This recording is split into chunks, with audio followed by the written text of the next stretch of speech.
Fly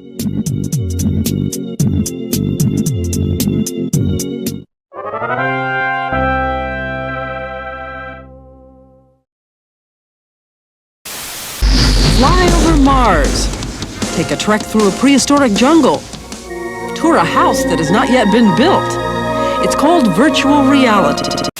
In the modern day, virtual reality has found itself in a comfortable position in the realm of technology, coming from way back as far as the possible 1800s with many evolutions from the 1939's Viewmaster toy to the definitive digital VR headset, the Oculus Quest 2, we could see how far the concept of virtual reality has come, from just a fun gimmick toy to an ever-growing importance in society, with games and neat apps, and even science where professionals are creating groundbreaking programs that are going as advanced as simulating realistic surgeries. However, VR would have possibly never have gotten this far without massive tech companies picking up the idea. When thinking of VR, the first idea that may come to your head is Facebook and the Oculus, or HTC, but if you're thinking of one of the other tech giant that comes to mind, I'm willing to bet it's for all the wrong reasons. We of course are talking about Google, with their lackluster and overwhelmingly expensive ideas of VR, that not even making them dirt cheap made anything better. But how did Google, arguably one of the most important companies for modern technology advancements, screw up something that's almost as popular as a smartphone, with even more potential in it? Today on Forgotumentaries, we're going to be looking at Google's 3 main notable attempts at virtual reality and where it went wrong. So sit back, relax, fold up your cardboard and put it on. I'm your host, Lowski McFactoid for Forgotumentaries, and please enjoy the video.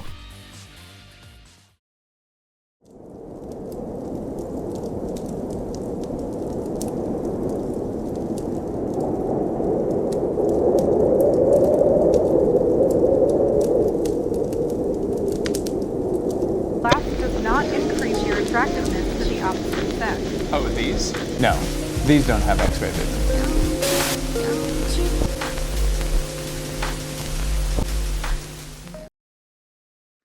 Google's first attempt at an alternative view product was the 2013's infamous Google Glass. Made by a team under the Google company named X Development, there was a lot of ambition with the development of the glasses. The X Development team was also responsible for engineering the concept behind other insanely futuristic inventions, such as the driverless car. Google Glass was technically an augmented reality product and not full-on VR, which is to be noted, as its main goal was to be an extra utility device while outside or at your workplace, with the intent to be as convenient as, say, a smartwatch. And with the compact computing power of a smartphone, the glasses were also equipped with a 720p camera for capturing footage, a microphone for voice commands, and a minor API program for developers to tinker with the product and create apps. The strongest supposed area of the G Glass's utility work was in the journalism and medical field, where the on-lens display would be good use for helping with medical procedures, and the microphone would be a lot easier to move around for any type of interview, making it feel more so like a regular conversation. However, the Google Glass managed to fail at grasping the attention of all these areas, with only an estimated at most 300,000 glasses sold. Yeah,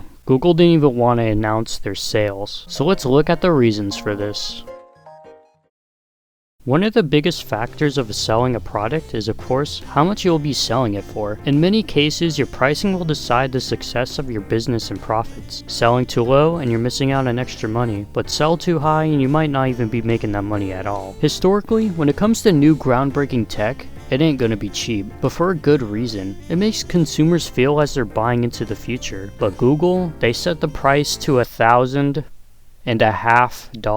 It's not hard to see why almost a good $2,000 was a tough price to justify. It was just straight up a gimmick. Let's take the Sony Walkman. Expensive piece of new tech in the 70s, but why did it sell well? Obviously it wasn't $1,000 for mashing two things together that already existed, but it solved the biggest issue of music consumption at the time, taking your favorite albums on the go. What did the Google Glass really solve? Glasses were already portable and so were 720p cameras. Hell, even 1080p camcorders camcorders were cheaper at the time. The augmented reality factor was such a cool idea, however there wasn't much to support this. Google did release an API called Mirror for third-party developers. The most that was seen was just ports of apps. Nothing notable was really made to utilize the augmented reality effect. There is even a no ads rule for developers, which I don't even think I need to explain why that's a terrible exclusion for small-time developers, whose main goal is to get their programs shared around and be used. Not only did the glasses fail to appease the average consumer,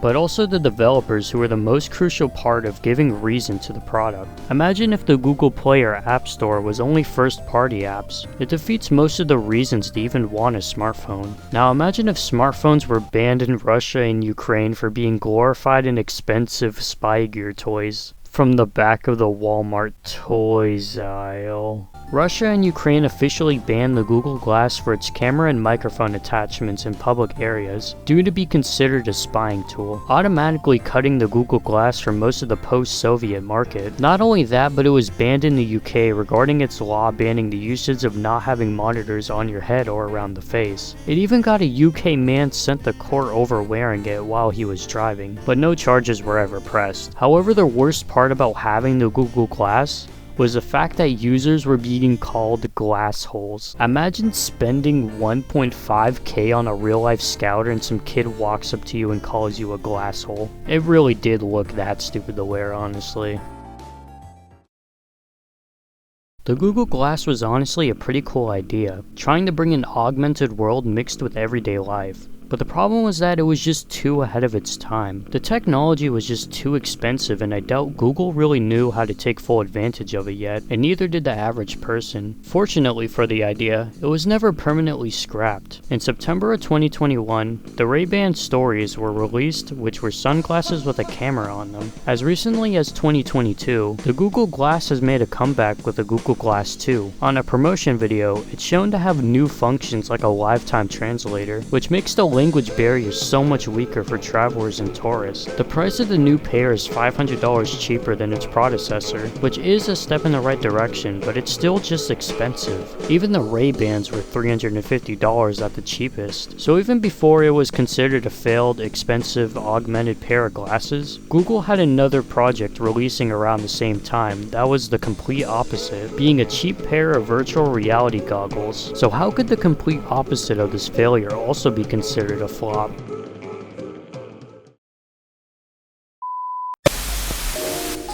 I think this is a bit small.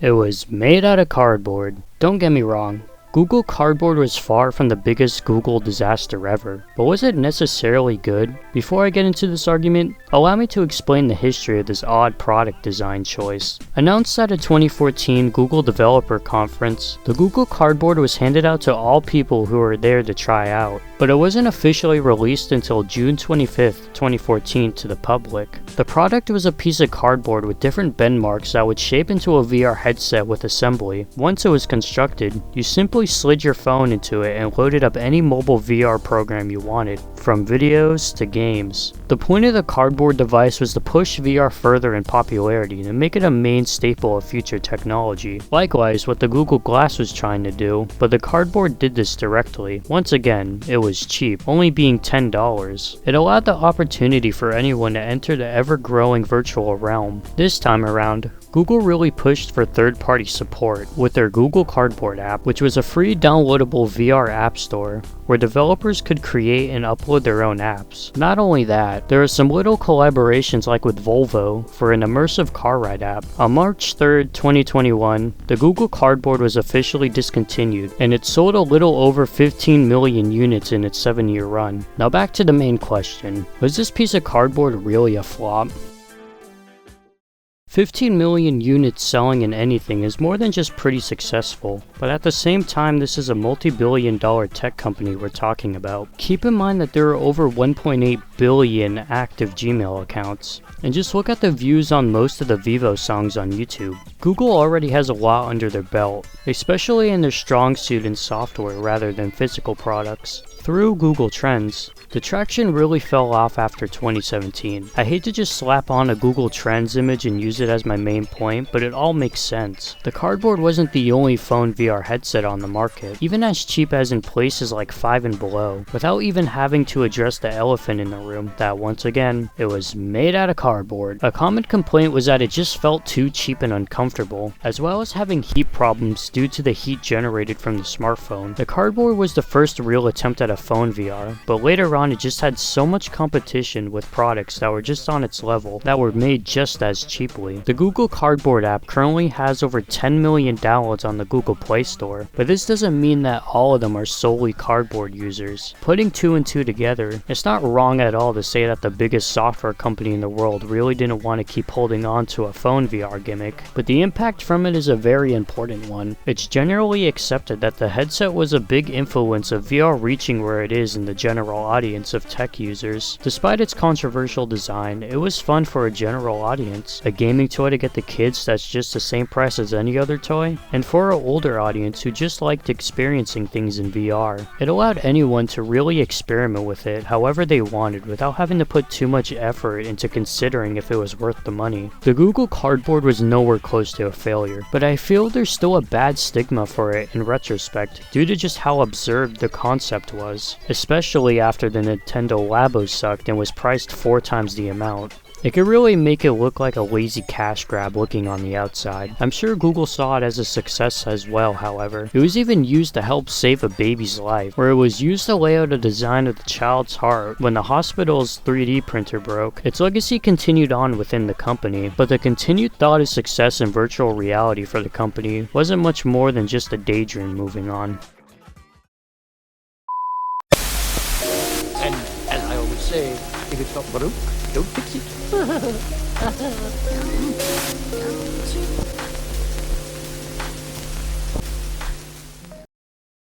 At a 2016 conference, around the same time as when the Google Cardboard started to lose interest, a new gadget was announced named the Google Daydream. The concept was the same as its predecessor, another phone VR accessory. However, this time the Daydream came with a 2-button motion sensor remote, which was common for the average VR headset to have one. However, it was uncommon for them to be really used on phone variants, which is why the new headset had its own software. The materials were also really nice, being made out of soft fabrics and cushions, being called one of the comfiest lightweight headsets. The app had the same name, Daydream, and was basically your phone but in VR mode, but with its own user interface. There isn't much else that the Daydream tried to do that the Cardboard didn't do first, but yet it had a significantly shorter lifespan, even being discontinued in October of 2019, 2 years before the Google Cardboard would.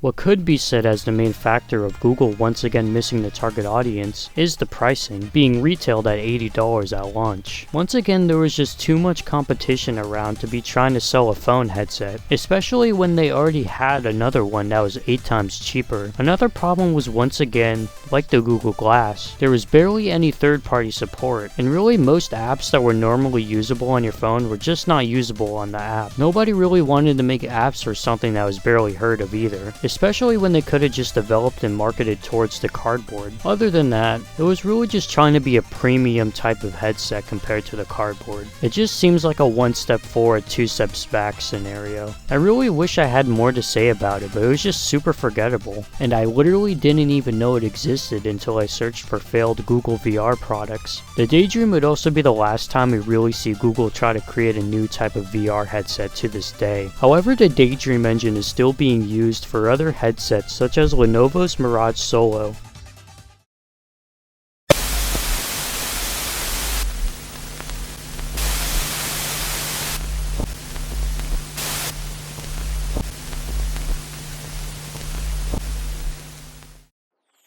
It's not hard to see where the mistakes came in with going from flop to success to another flop. There really was just no consistency at all with its price and demographic. It would be hard coming from being a Google Cardboard user to upgrading to a Daydream after seeing its price and basically no new features. Even if Google was able to master this balance of price, audience, and features, it doesn't really matter anymore in 2022. Nobody really cares about phone VR anymore, and it's been heavily overcome by actual gaming headsets, especially for gaming games like Beat Saber and VR Chat, which those two games alone can give some people reason to buy a $300 headset at all. VR is still definitely going to be around for at least a long time, and let's be honest, it's probably going to outlive us, like it has been for over 200 years now. Every so often we see a new improvement towards virtual reality that makes it seem less of a gimmicky, nauseating Virtual Boy type of toy, to something that's becoming a crucial part for learning and engineering with realistic feeling surroundings. But I don't think Google really ever in its attempt tried to make it some type of technological grail, but more of just a casual tool accessible for everyone. But once again, with the Google Glass 2, I think they know what they want to do now. The concept of a live translator is a brilliant idea that's making a casual product become useful to benefit everyone. While another Google VR headset really won't be useful or wanted, augmented reality still seems like the way to go, and I really hope the Google Glass will be taken even further. But for now, if you have a pair, then you're probably just gonna have to deal with looking like a huge nerd in public. But hey, at least you can now read a text message without having to pull out your phone or glance at your smartwatch. That saves a few seconds, right?